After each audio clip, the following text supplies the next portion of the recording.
I found out that my wife has still been in contact with her ex-boyfriend, even though we're already married. My name is Aaron Blake. The moment I saw his name flash across her screen, my stomach turned colder than ice. It lasted less than a second, a casual glance, yet it pulled the ground out from under me. Trust me, you'll regret skipping this story. So before you sit back and listen, take a moment to like the video and subscribe to Ethan's Way. Now get in the mood to listen to this story because it might be the ultimate sweet revenge. It started with something small. It always does, right? Hannah's phone used to be left on the nightstand, charging openly, carelessly. I never had a reason to look at it. We weren't one of those couples who hovered over each other's privacy. But lately, she'd been placing her phone face down, and not just once or twice every time. When we were having dinner, watching a show, talking about our day, always face down. And then came the shift in her laugh. It sounds strange, I know, but when you've been with someone for years, you start to notice the tonal changes. Her laugh had become lighter, higher pitched, like she was 13 again, giggling at a boy who passed her a note in class. But the laugh wasn't for me. I told myself I was imagining things. I'd been pulling long hours at the office. We'd both been stressed. Maybe I was the one getting paranoid. But the gut feeling stuck. Then came the Tuesday night. We were lying in bed, lights off, and her phone buzzed. She reached over just quick enough to check the notification, too quick, too practiced. I caught a single word before the screen dimmed again, Eli. The name didn't just sit in my chest, it carved a hole in it. Eli. She'd mentioned him once early in our relationship, her college ex.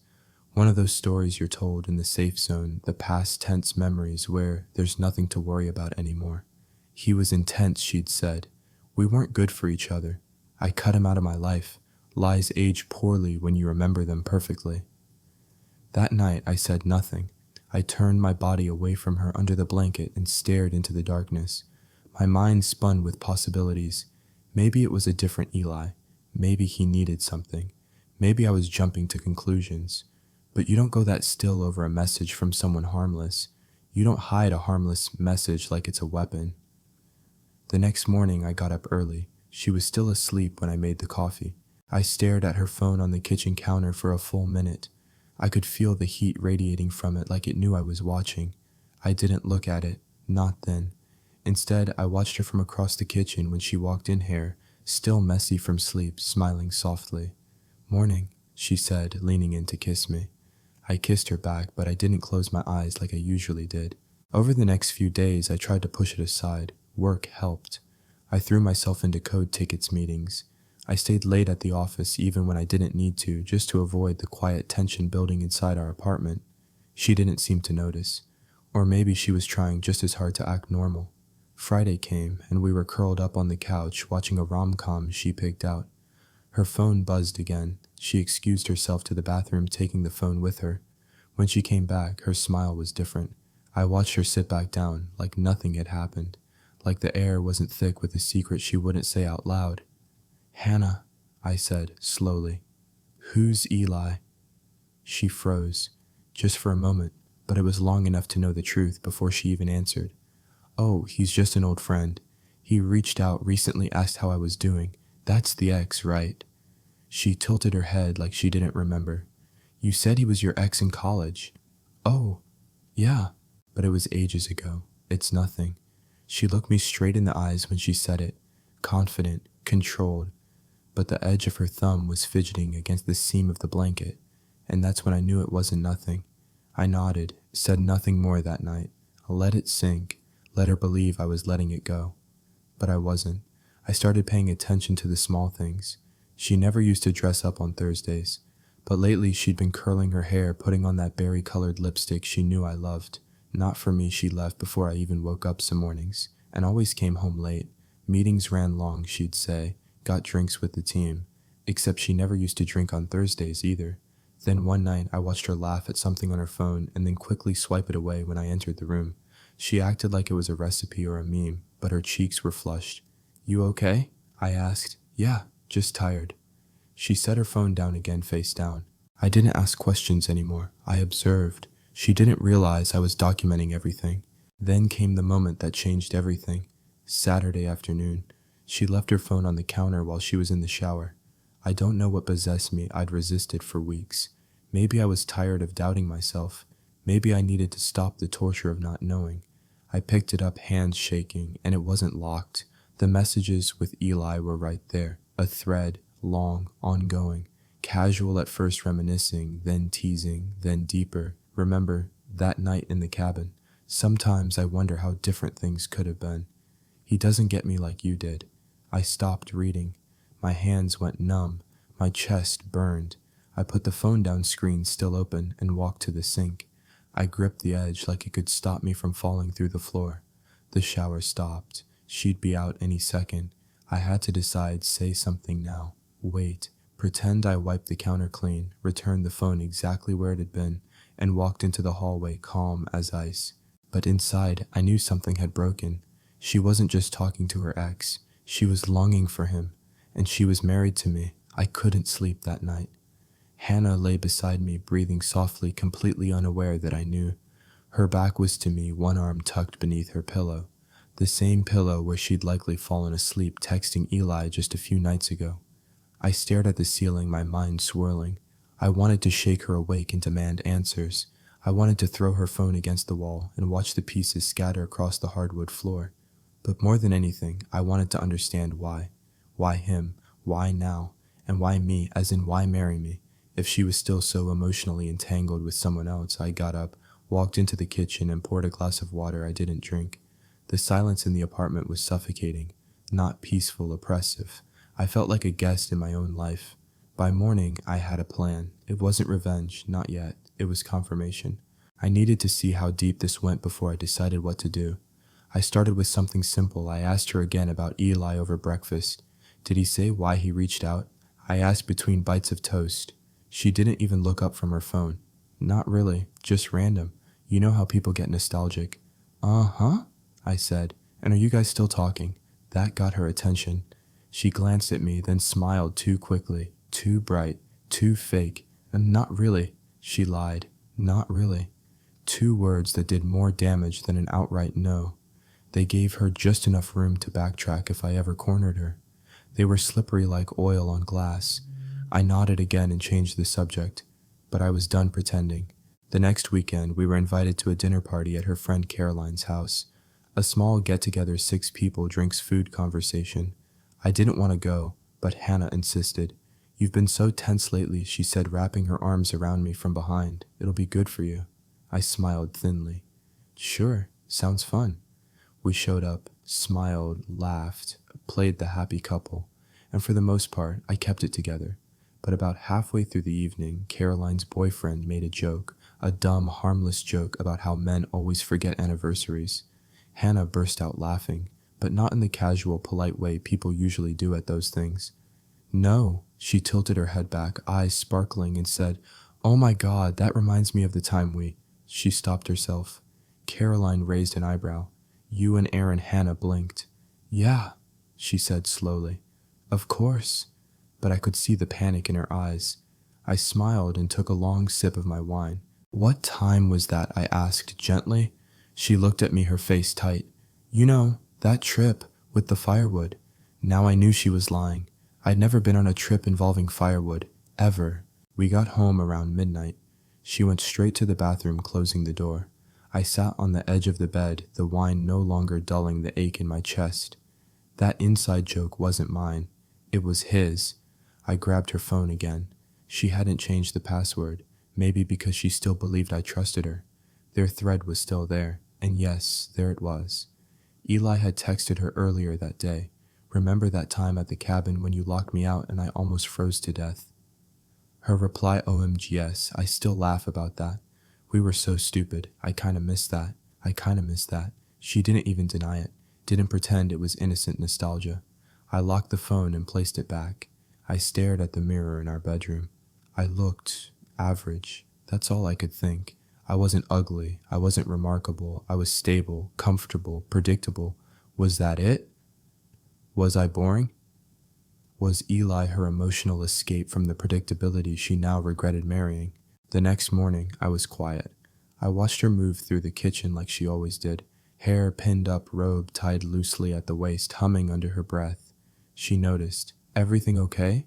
she asked. Yeah, I said, just tired, and I was.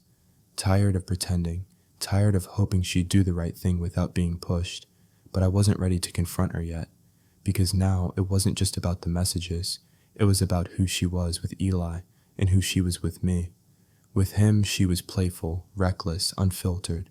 With me, she was measured, polite, mature. I wasn't sure which one was the real her, but I knew this. I didn't want to spend the rest of my life in the wrong version of a marriage. So I waited and watched and prepared, because soon I was going to push her to reveal the truth, even if it destroyed everything we had left. I used to believe that love could survive almost anything as long as two people were honest with each other. Now I know that dishonesty doesn't always come in the form of a lie. Sometimes it shows up in what someone chooses to keep, and my wife, she kept Eli. It was 2 a.m. when I finally broke. She was asleep beside me, her breathing even and calm, while I lay wide awake, feeling like I was drowning under the weight of everything I hadn't said out loud. I told myself I just wanted to see how far it had gone. I told myself I wouldn't get angry, that I just needed clarity.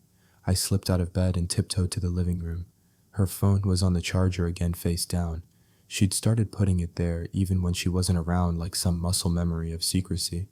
I unplugged it, sat on the couch, and opened the messages. The thread with Eli wasn't just long, it was alive. Dates, photos, flirty emojis, inside jokes, deep late-night confessions. He'd told her about his new job, how his new girlfriend didn't get him the way she used to. She replied with, I get it. Sometimes I think about how different things could have been. That one line hit me like a slap. Different things. What was wrong with now? What was wrong with us? Then I saw this exchange. Eli, so if I hadn't messed things up, do you think we'd be married now, Hannah? Maybe. It's not something I let myself think about too much.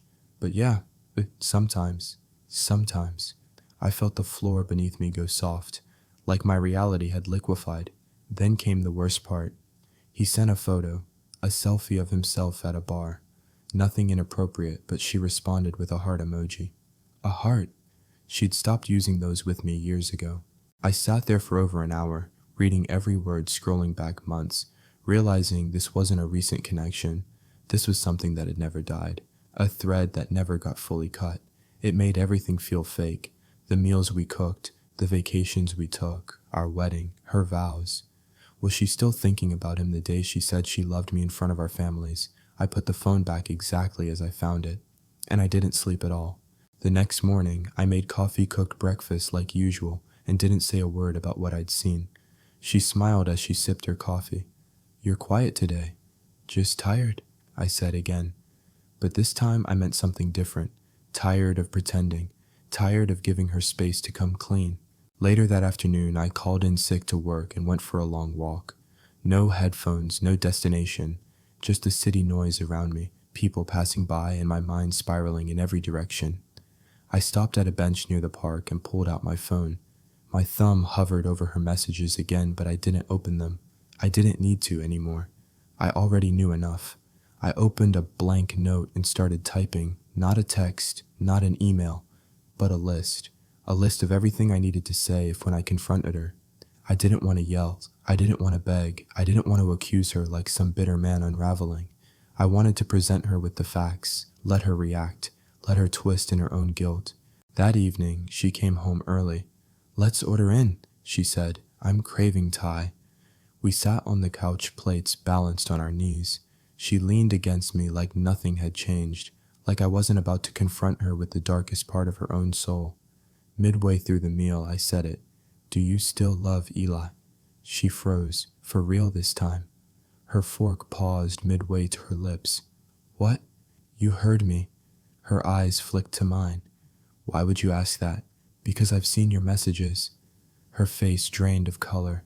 I let the silence hang. I wasn't snooping. I continued. I wasn't trying to trap you. I just needed to know what I already suspected. She set her plate down. Her voice dropped to a whisper. Aaron, it's not what you think. I almost laughed. Every cheater in history says that line. It's just... He reached out and I was curious. She added, I didn't mean for it to turn into anything. You told him you still think about being married to him. Her mouth opened, then closed. Nothing came out. You used a heart emoji. You said you miss how it used to feel with him. You called our marriage suffocating. She looked like she'd been slapped. I never said I read it, Hannah. She stood up, pacing the room now, her hands clenching and unclenching. I was frustrated, okay? She snapped. You've been distant. You barely touch me anymore. I felt unseen. I stayed seated, calm. Then why didn't you talk to me? Why him? Her voice broke. Because with him, I don't have to explain who I used to be. He just gets it. I stared at her. Do you even hear yourself?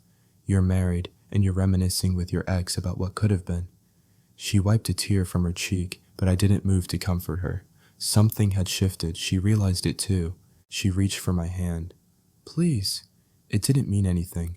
I looked down at her fingers, the same ones that typed out heart emojis, that sent I missed that text. And for the first time in our relationship, I pulled my hand away. I stood. You need to think about what you really want, I said quietly. Because this, I gestured between us.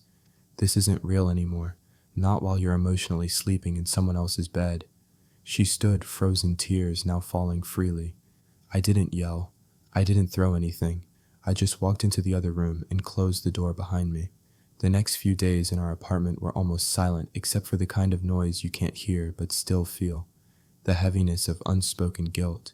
The sound of a person scrambling inside their own mind, trying to come up with justifications before they're asked for them.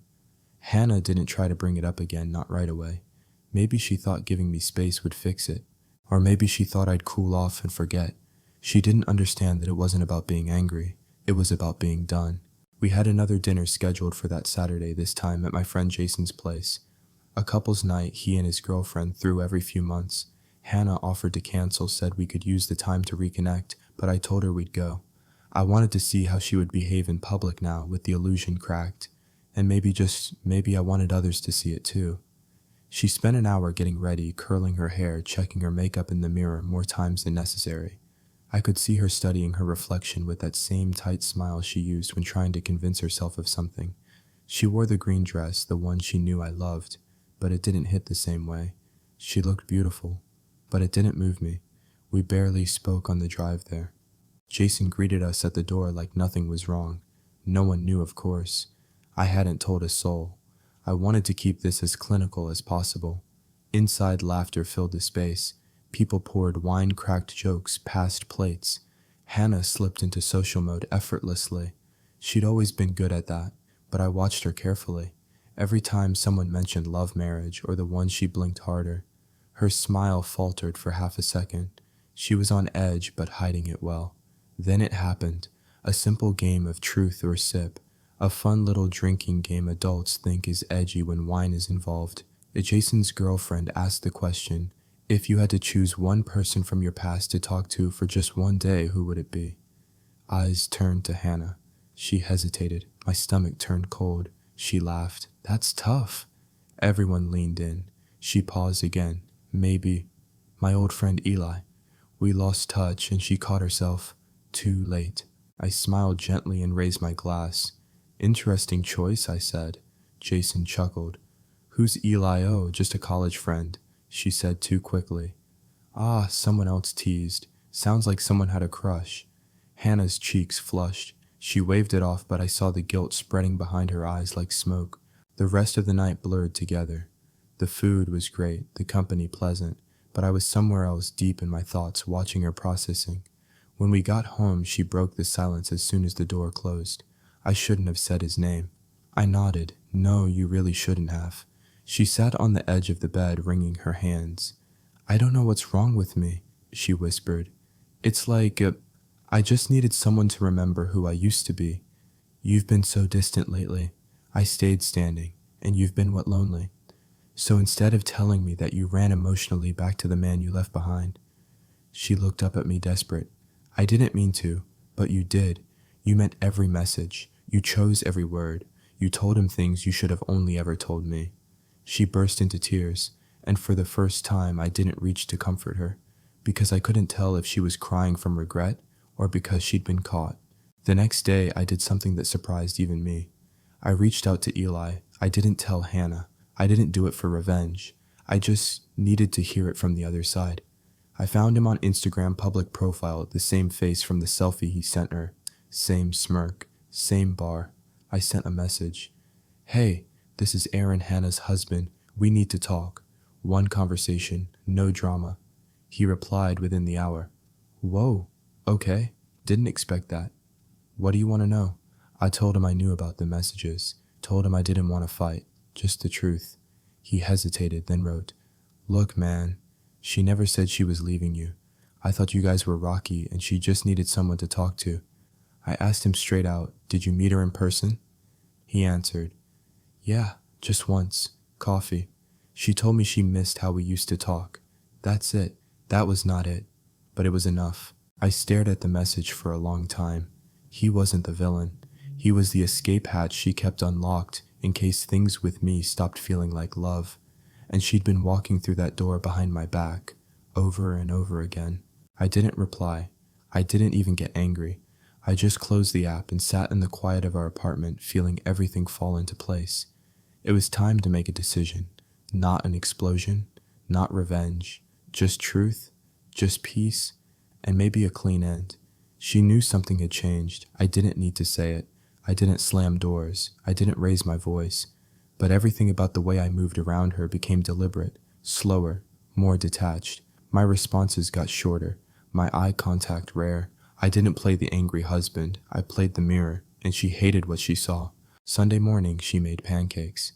She was always nervous when she cooked like this, only when she felt something slipping. She moved around the kitchen in that overly careful way, like she could pour syrup over guilt and pretend it was affection. Your favorite? She said, sliding the plate toward me. I didn't touch it. I looked at her quiet, calm, measured. She sat down across from me, waiting for a reaction. Hannah, I said, we're not going to make it through this unless you stop lying to me. Her face twisted. I'm not lying to you. You said you hadn't seen Eli in years. She blinked. You had coffee with him. She froze. You said you barely talk. I tapped the table once. That was also a lie. She tried to speak again, but I held up a hand. No more explanations, just honesty. Did you want to be with him again? Her voice dropped to a whisper. I don't know. That hit harder than a yes. I stood and walked to the window. Sunlight poured through, but I couldn't feel any of its warmth. You've been emotionally cheating on me for months, I said softly. Her voice cracked. I didn't mean to. You didn't stop yourself either. I turned to face her. I'm not stupid, Hannah. I know how slippery it starts. Just a message. Just catching up. Then it becomes nostalgia. Then you start filtering me through the lens of someone you used to idealize. And suddenly, I'm not your husband. I'm just the guy who doesn't make your heart race anymore. She didn't argue. That was almost worse. She tried to shift the blame. You've been distant too, Aaron. You work all the time. You barely look at me anymore. I nodded. I haven't been perfect. But I never looked outside this marriage for something to fill the cracks. I stayed inside the mess. You stepped out. I didn't sleep with him, she said quickly. That's not the only way you can betray someone. Her voice rose. Why are you being so calm about this? If you're angry, then be angry. But I wasn't. I wasn't even sad. I was clear. You don't get to tell me how to process your betrayal, I said. She fell quiet. The silence stretched. Then she whispered, What do you want me to do? Right now, I said. I want space. I want you to go stay at your sister's for a few days. Her face contorted. You're kicking me out. No, I'm asking you to leave so I can think, without you hovering, without you crying, without you distracting me with pancakes and guilt. She stared at me like I'd stabbed her, but what hurt wasn't the request. It was that I meant it. She packed that evening. She didn't say much, just moved from room to room, quietly folding shirts and brushing away the tears that kept slipping out. Before she walked out the door, she turned to me. Do you still love me? I looked at her for a long moment, and then I said the truest thing I'd ever said. I'm trying to figure out whether the person I loved ever really existed. She nodded, eyes glassy, lips trembling, and then she left. The apartment was impossibly still afterward, not peaceful, just quiet in the most unnatural way, the kind of silence that isn't freedom yet just space. I sat down on the edge of the bed and let the absence settle. No more buzzing phone, no more half-truths, no more guessing, just me, and a hollow ache that somehow still felt cleaner than her presence. That night, I called her sister. I didn't ask for gossip. I just asked, was this the first time? There was a long pause. And then the truth I didn't want but needed came out. No, her sister said. It wasn't. The silence on the line lasted a few seconds too long. Her sister Melissa was usually quick with words, sarcastic, guarded, but now her voice was thin, cautious. No, she said again. It wasn't the first time. I didn't speak, just listened. She never told me everything, Aaron. But there were hints, things she said after fights you two had, stuff that didn't sit right. I didn't push her because, well, it's her life. But when she started reconnecting with Eli again, I had a bad feeling. I told her to be careful. I leaned back against the kitchen counter, the cold marble pressing into my spine. When was the first time, I asked quietly. Melissa sighed. Right after your first anniversary. You guys had a rough patch, remember? I remembered. I had just lost my job back then. I was trying to freelance while pulling double duty as a delivery driver to keep us afloat. I was exhausted, frustrated, insecure. I figured she was just adjusting to the stress too, but apparently she adjusted by texting an ex-boyfriend. She said it didn't mean anything, Melissa continued. She swore it was just emotional, just for comfort. But even back then I wondered, why didn't you tell me? I asked, my voice calm but razor-edged. I thought she'd stop. I thought it was a one-time lapse. I didn't want to break up your marriage if she was going to get over it. I laughed, bitter and quiet. Looks like no one really knows who she is, I muttered. I'm sorry, Aaron. No, you're not the one who lied to me. I hung up before she could say anything else. That night, I lay in bed, staring up at the ceiling, remembering all the moments I'd chalked up to stress, mood swings, or miscommunication. Her pulling away after our wedding, her reluctance to talk about the future, the way she always seemed to retreat emotionally whenever I got too vulnerable. How had I not seen it? Or maybe I had sensed it all along and chosen to ignore it? Because love makes fools out of even the smartest people. The next day, I did something I hadn't done in a long time. I took the day off work. Called in, said I was unwell, and didn't elaborate. I sat at the kitchen table with a notepad making 2 columns, truth and assumptions. I listed every fact I knew, every message I'd seen, every confession I'd received, every instance she denied something that turned out to be real. Then I wrote down all the assumptions I had believed over the years. She cut off her exes. She's fully committed to this marriage. She's not the type to cheat. The truth list outweighed the assumptions in weight, not quantity. A single lie can outweigh 10 honest moments. It's like a virus, it infects everything around it. That evening, I went through our wedding album. It wasn't masochism. I needed to face the image I had built of us and see if it still made sense. There we were, me in a black suit, her in that elegant dress with the lace sleeves she swore she hated but secretly loved. Her eyes were wide with emotion, her smile natural. But looking at it now, all I could see was a woman who had unfinished business.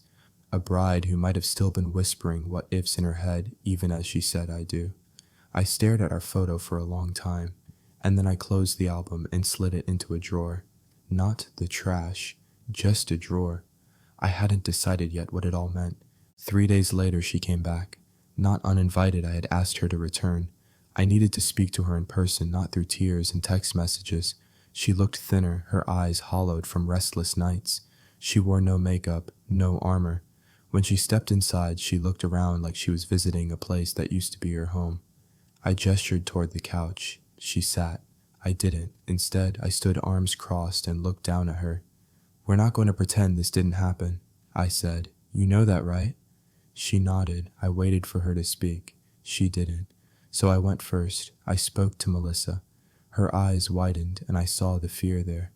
You did? She told me this wasn't the first time. Her lips parted, then closed again. I gave her the space. Yes, she said eventually. There was one other time. I was scared. You were going through so much, and I didn't know how to help. I felt like we were strangers. You could have told me that, I replied flatly.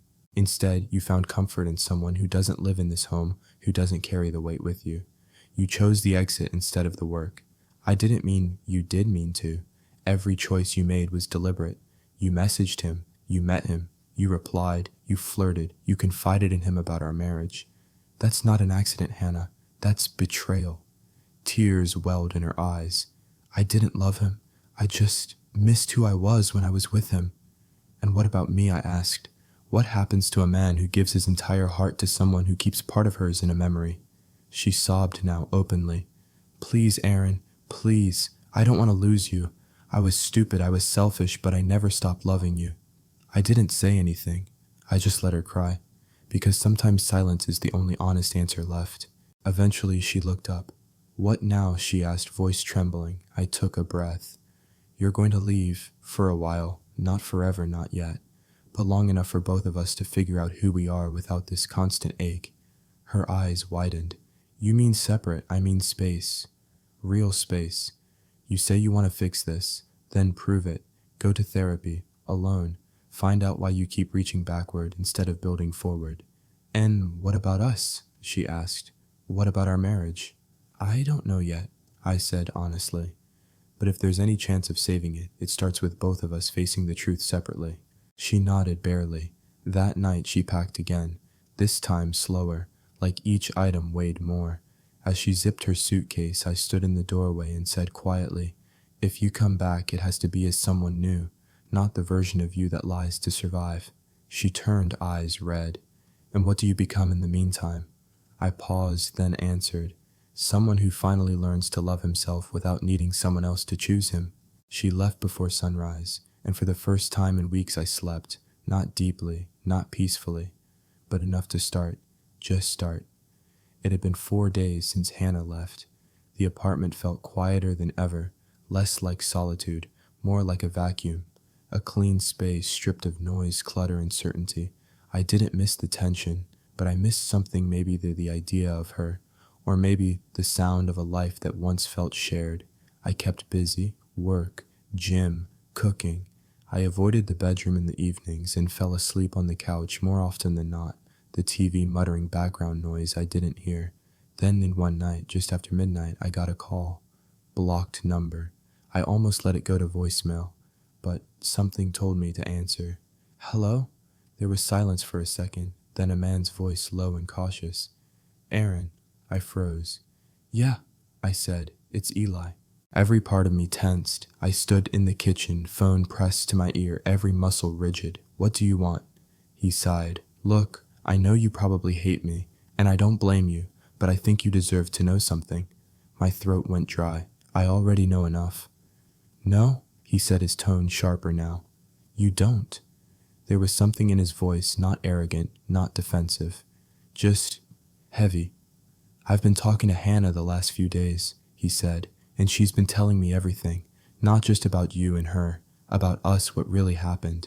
I didn't want to hear this. I didn't want to hear any of it, but I didn't hang up. She told me something last night, he continued, something that made me realize I've been a damn fool. I leaned against the counter. What was it?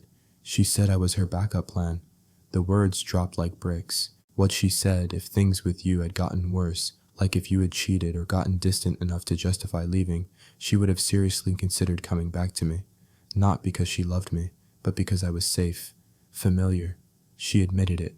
My chest tightened. And you're telling me this now? Why? Because I loved her, and I thought she loved me too. But now I realize she's just chasing emotions without consequence. She never chose either of us. Not really. I didn't know what to say. He went on. She told me she liked the way I made her feel, that I reminded her of her youth, that with you things felt stable but dull. But I think you deserve someone who doesn't look backward every time things get real. I closed my eyes. I hated him, but in this moment I hated the truth more. He wasn't confessing to win. He was confessing to let go. After a long pause, I finally spoke. So what now? I blocked her. He said, I'm done. There was an honesty in his voice I hadn't expected. I'm not asking for forgiveness, he added, but I figured you deserved to hear it from me. No sugarcoating. I nodded to no one. Thanks. And I meant it, because it confirmed something I'd felt but hadn't admitted. Yet Hannah didn't love either of us. She loved being adored. She loved the pull, the chase, the emotional high of being desired, without having to commit emotionally in return. And suddenly I didn't feel angry anymore. I just felt free. After I hung up, I sat in the dark. I let the silence settle, and then slowly I opened the drawer where our wedding album still sat. This time I pulled it out, not to reminisce, but to close it, literally and emotionally. I took out the vows I had written still folded neatly behind the last page. I unfolded them and read them once more. I will love you when it's hard too. I will never let my past rewrite our future. I choose you even on the days when you don't choose me.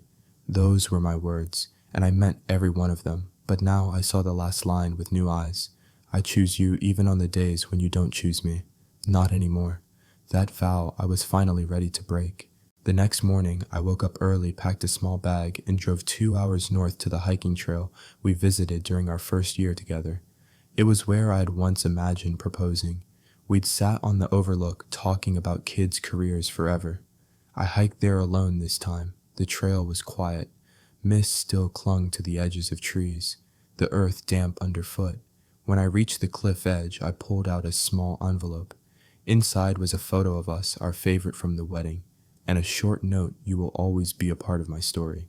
But not the final chapter. I left it there, tucked under a stone, anchored by the earth, letting nature hold what I couldn't anymore. Back in the car, I felt lighter, not healed, but lighter, like I had finally put down the version of her I was clinging to, the version I thought existed. And I realized something else: my healing wasn't going to come from her apology. It was going to come from my decision to stop chasing explanations, to stop needing to be chosen, to start living without waiting. The following week, I started therapy. It wasn't some dramatic turning point. It was more like reaching the end of a hallway and realizing there was a door I'd walked past 100 times and finally choosing to open it. I didn't go because of Hannah. I went because I needed to understand why I stayed, why I ignored red flags, why I let the emotional weight of someone else's unresolved past become my own responsibility. My therapist Miriam was sharp, kind, but not soft. She didn't stroke egos. She didn't waste time. During our first session, she asked me a question that stuck with me for days. What made you fall in love with Hannah? I started with the usual answers. She was beautiful, charismatic, intense.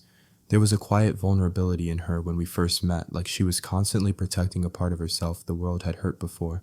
I wanted to be the one she let in. Miriam nodded. Then she asked, "And what part of you wanted to be let in that badly?" That one hit harder. It took a few sessions to get there, but eventually I saw the pattern. I had spent most of my life trying to earn love that should have been unconditional. My parents divorced when I was 7. My dad drifted out of the picture within a year. My mom, overworked, undersupported, did her best, but I became the good kid, the peacemaker, the one who never asked for too much, the one who stayed quiet even when things hurt. And when I met Hannah, she felt like a spark. She was complicated, passionate, a little broken. Loving her felt like earning something hard to reach. It mirrored everything I thought love was supposed to be.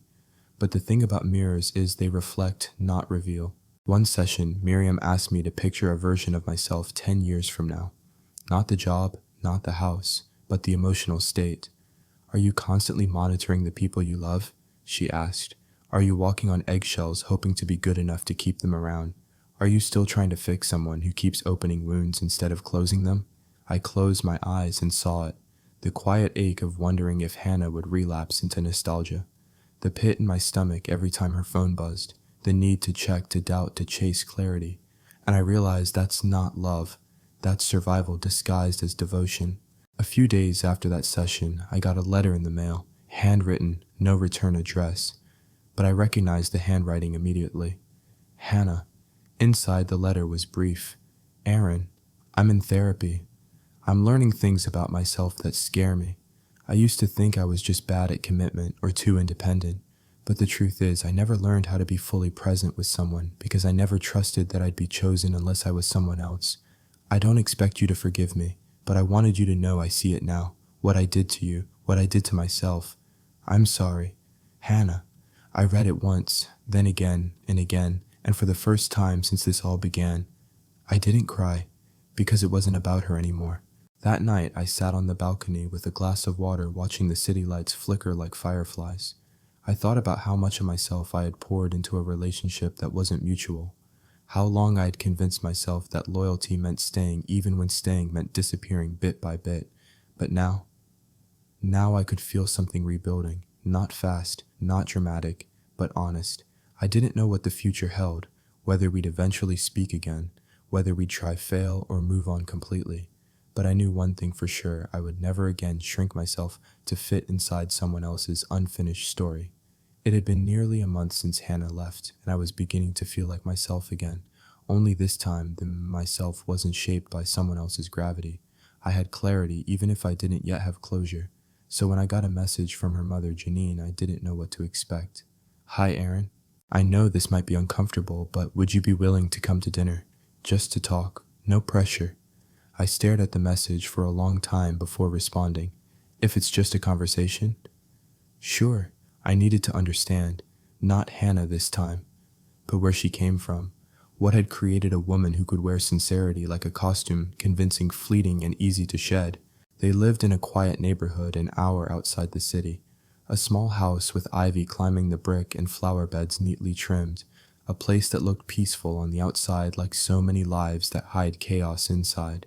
Janine greeted me at the door with a tight hug and eyes that looked exhausted behind mascara. Her husband Richard nodded from the kitchen where he was stirring a pot of stew. The scent filled the house, warm, nostalgic, and too heavy for how little I wanted to eat. We sat in the dining room. The table was already set. They didn't make small talk. I appreciated that. Janine started. "I want to say thank you for coming. I know things with Hannah have been painful, but I thought it might help you to understand a few things." I stayed quiet, just nodded. She looked at her hands. Hannah wasn't always like this, or maybe she was, and we didn't see it, or didn't want to. I could feel the tremble behind her voice. Richard picked up where she trailed off. She was always trying to be someone, not herself, someone else, someone better. We pushed her, I think, too hard. We didn't mean to, but we had expectations. He sighed. Top of her class, lead in every school play. She couldn't just be good, she had to be exceptional. Janine added, and if she failed even a little, she shut down. She couldn't handle the disappointment, not ours, not her own. They looked at each other like they were both trying to agree on how much of this they were allowed to admit. "She started lying early," Janine finally said. "Small things at first, saying she was fine when she wasn't, faking friendships she didn't have, exaggerating compliments. She learned that people liked her more when she told them what they wanted to hear. And when she met you, Richard said she told us you were the first person who didn't ask her to be anything more than herself. That hurt more than I expected, because it meant she knew better. It meant she had seen something real, and still chose to chase illusions. I put my fork down. She used me to feel grounded, but she never wanted to stay grounded, did she?" Janine's eyes filled with tears. "She wanted both," she said. "The safety of you and the high of something else." "That's not how love works," I replied, trying not to let the bitterness show. "You don't get to keep someone in your back pocket while reliving old fantasies." "I know," Janine whispered, "and I think she knows it too now." There was a silence that followed, not awkward, just full of weight. Then Janine reached into her purse and handed me a small notebook. It was worn, the edges soft with age. She started journaling, again in therapy, she said. "She left this one here by mistake. I debated giving it to you, but I think you should see a piece of her that wasn't meant to be performed." I hesitated, then took it. That night, I sat in my car outside my apartment with the notebook on my lap. I didn't open it immediately. I stared at the cover, plain black, no name. Eventually, I turned to the first page. "I don't know who I am without someone else loving me." That was the first sentence. I closed the notebook. I didn't need to read more, not now, because I realized something important. This wasn't about deciding whether to forgive Hannah. This was about deciding whether understanding was the same as healing, and it wasn't. Back inside my apartment, I sat on the edge of the bed and stared at the blank wall across from me. I felt sorry for her, I really did, but empathy doesn't equal reconciliation. And understanding someone's wounds doesn't mean you stay to keep bleeding with them. Sometimes love means letting someone go back to themselves so they can finally face what they've been running from. It had been nearly 6 weeks since Hannah left. The air in my apartment had changed. It no longer felt like it remembered her. Her scent had faded from the pillows. Her toothbrush was gone. Her favorite mug had quietly made its way to the top shelf where I didn't have to see it. It was like she'd become a ghost, not haunting me, just no longer here.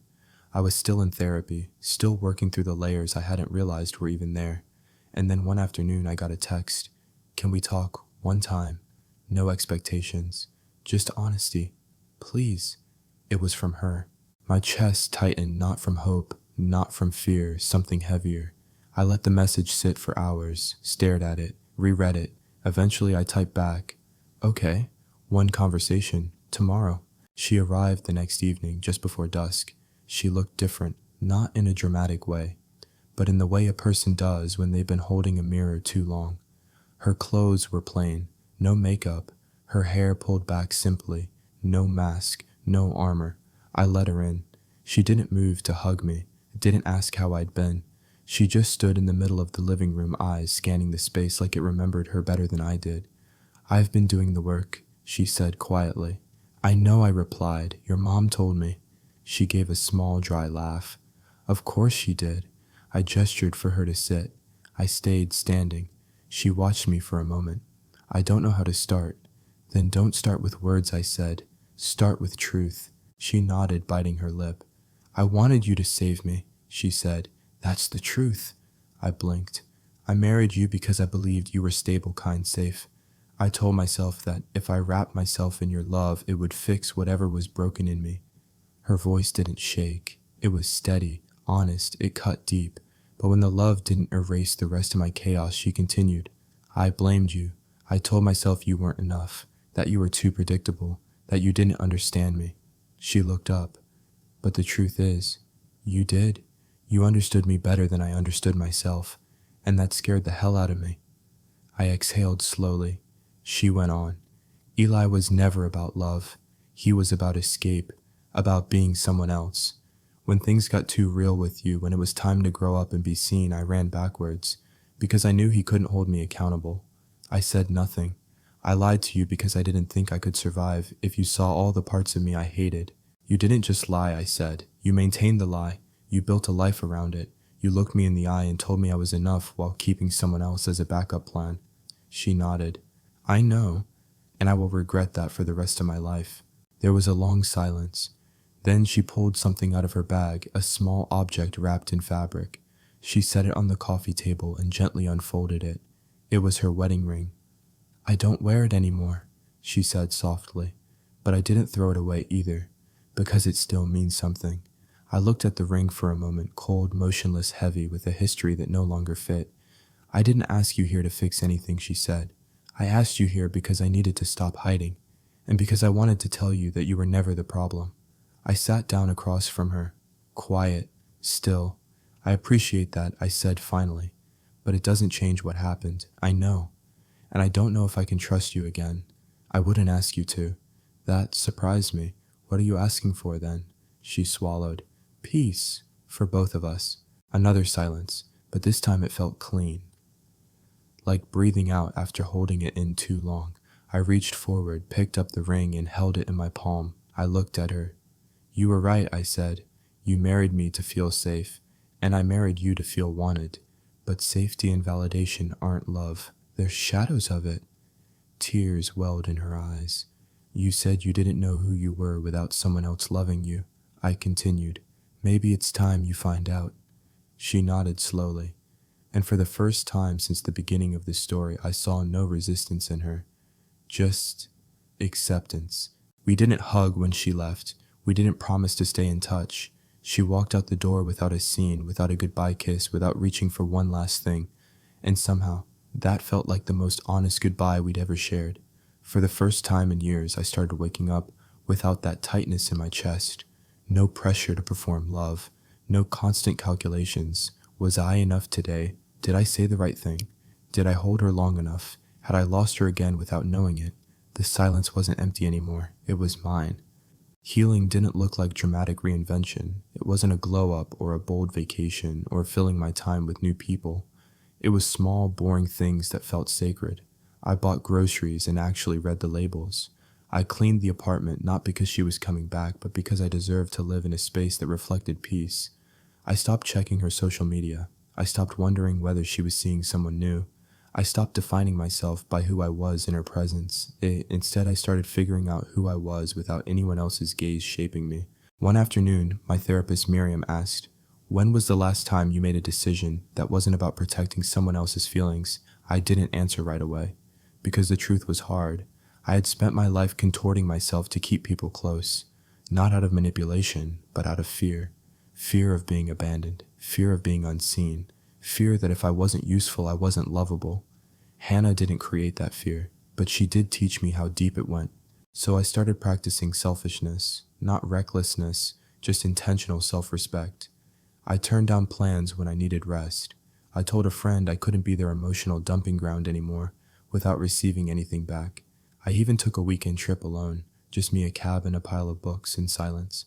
And you know what? I didn't feel lonely. Not once. One night I ran into someone at a bookstore, Jenna, a friend of a friend I hadn't seen since college. We grabbed coffee nearby, catching up on life.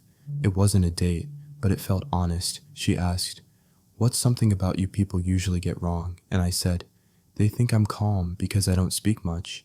But the truth is, I'm always translating everything I feel before I say it out loud, just in case it scares someone." She smiled. "That sounds exhausting." I laughed. It was. And then I said the words I hadn't spoken to anyone, not even Miriam. But I'm learning to stop doing that. Finally. There was no fairy tale ending here, no surprise reconciliation, no sudden realization that love conquers all. Because some love stories aren't meant to be completed. They're meant to teach, to break open a wound so you can see what's been festering underneath, to strip you bare enough that you can finally rebuild this time without needing someone else's validation to feel whole. I still think about her sometimes, not with anger, not with longing, just with quiet recognition that we were never truly on the same path, only two people walking alongside each other, pretending we didn't want to veer in different directions.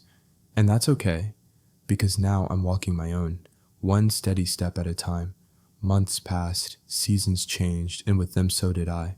Not all at once, not in some poetic fireworks kind of way, but in the slow, ordinary way that real healing happens, like ice melting under sunlight, you barely notice.